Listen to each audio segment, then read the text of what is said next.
My name is Thorsten Overgaard. I'm a Danish photographer. I travel the world taking photographs and teaching photography. Today I will do an unpacking video.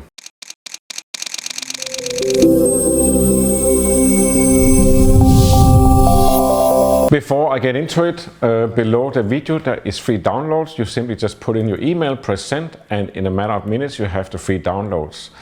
What is there? Well, there is Lightroom and Capture One presets and styles. That is the color and black and white styles and presets I use when I edit in Lightroom and Capture One. I use both.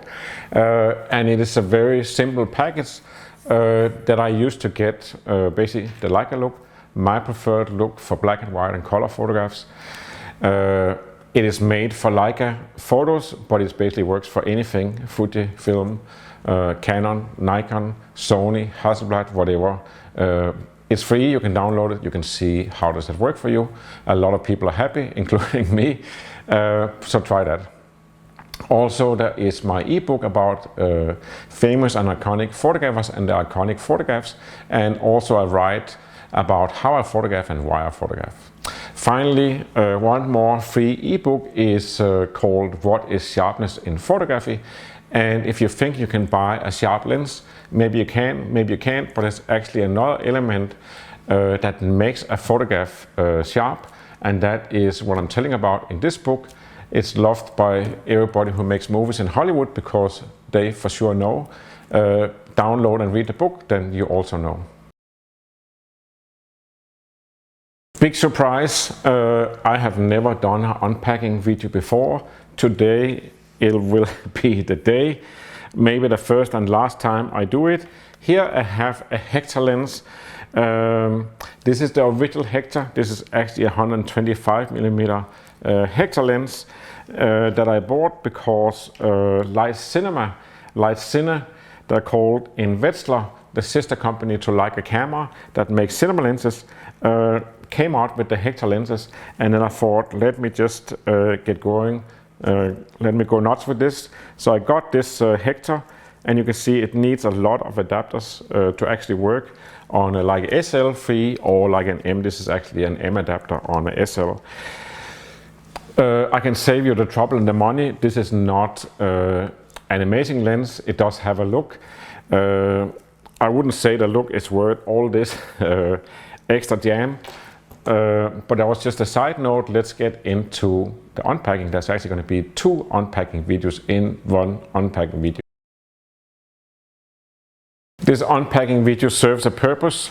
It is unpacking a Hektor lens. This is a 33mm T2.1. That is like a cinema thing.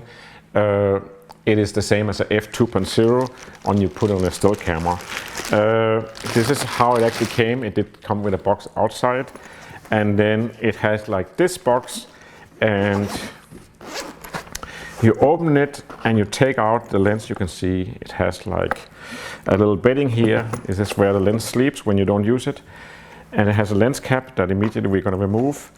And then this one comes with a E-mount, and that's one of the things with the Hektor lenses, is that you can change the mount from Sony E to Leica L and this and that. You cannot mount it on a Leica M camera. It has to be an L mount. That means a Leica SL3. You could take a TL2 if you can find one of this camera that is not being produced anymore. You can also put it on a Panasonic Lumix that have L mount and so on. And you can get different mounts. And these are meant as cinema lenses, and that's why it has like this interesting focus. And also you will see the aperture. If I take off the lens cap, you can see the aperture in here. You see it's clickless. It just rolls like this. So idea with a cinema lens is like you can pan here and you change the focus as you do. And normally it doesn't breathe. It means the frame doesn't change as you pan and change the focus. And then you can change the aperture at the same time, not in sudden clicks, but just gradually. Very nice to hold, and then immediately I get into the first trouble in my unpacking, because then comes also with this unpacking event that I experienced, comes here the L mount, and now I have to change the L mount myself. And the first thing I discover and I will tell you, I was furious when I got it, is there's no tools to do it. I did contact B&H Photo, who had sent me the lens, this $8,000 lens, and I said, is it true there's no screwdriver with it? And I said, oh yeah, but we sell screwdrivers. And I'm like, I'm not really interested. Thankful, I live in a place where Amazon deliver within hours, or at least within a day. So I did my research. There's actually videos online from Leitz Cine how to change this. And I do mention briefly what kind of screwdriver. I did ask AI, I did research and all kinds of things. I photographed this and gave it to AI and said, what is this? And I did have a screwdriver that I used for my Mac back when I had an Intel computer, because sometimes they would get very hot and made it noisy because there was dust inside, and then you have a screwdriver and you just loosen the screws, vacuum the machine, and then it's back to good. But anyways, here comes the second unpacking video, because this is my Amazon package here that came, and I got, well, to get it here fast, I ordered some Nespresso capsules. These are special Cuban ones. I can make a note that I actually make my own coffee for Nespresso. We'll get into that another day. But here is the screwdriver set. It is not expensive, it's $8. And then it actually have a lot of different screws. And then it has a holder here, and then I have to pick one, and I have to have a, there we go. This is a P4, is the one. And you could say this is an elegant little screwdriver. It works like this. You could say it should be sitting right here, or it should be, because it's magnetic, it should be sitting somewhere here and not in a warehouse somewhere else, or Home Depot. This is something IKEA have practiced for many years, that when they deliver something that you're supposed to assemble yourself, they do deliver the toys or the tools with it. Well, it is a toy also, I guess. So let me change the bayonet here, and there's 5 screws, and then hopefully I'm not going to lose the screws in the process. I actually did record this video first outside in the garden, except the sound didn't work, and I was wet of sweat after. It is where I live here in Florida.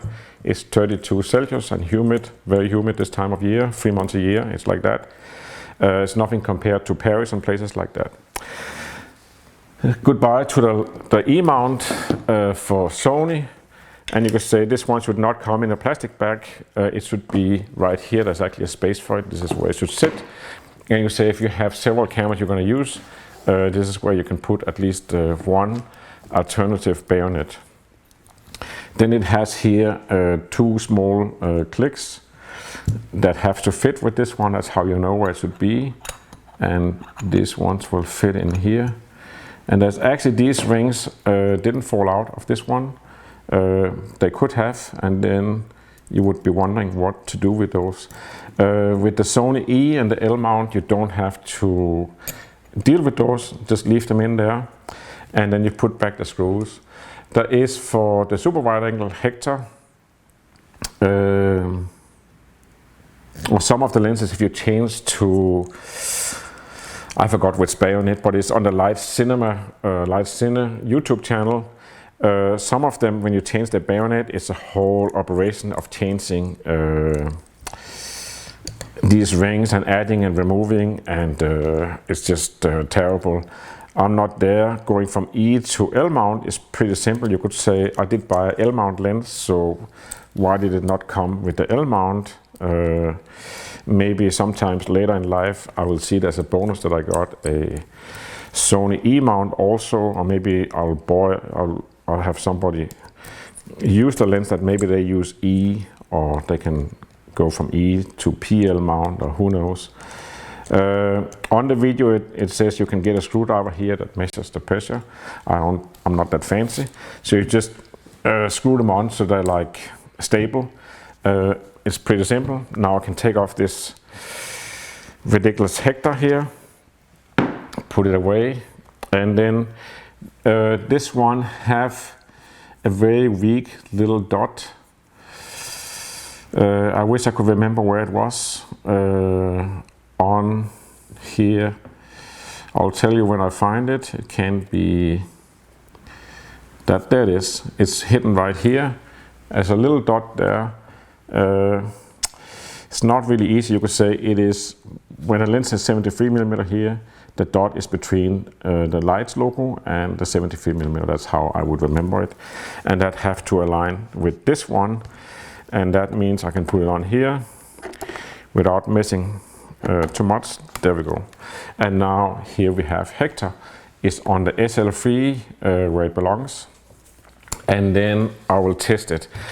I will not be doing a video test on this because I'm not doing video rated. I'll be doing stills, and I'll write an article about it on my website. I have different projects. You could say, what do I expect with a Hektor lens? Well, I do expect a cinematic look. So what is cinematic look when it's not cinema?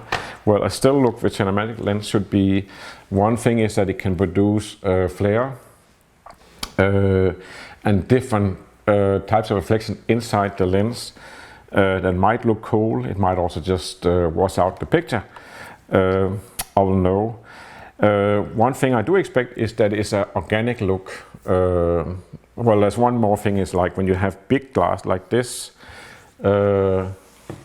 compared, I mean, this is also big glass because it's 0.95, but you could say a normal Leica M lens is relatively very small elements of glass.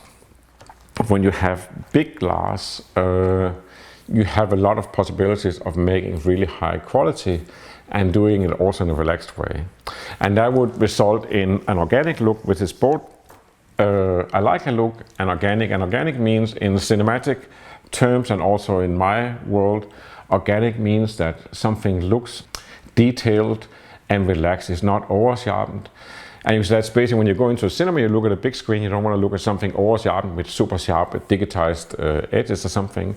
You want to look at something on a big screen that looks natural and it looks like it does to the eye. And the eye is basically a standard for how something should look. There's not a new digital standard for higher resolution, more sharpness than the eye can normally see. So organic look would be when it looks in a photograph or in a video or in a movie like it does to the eye.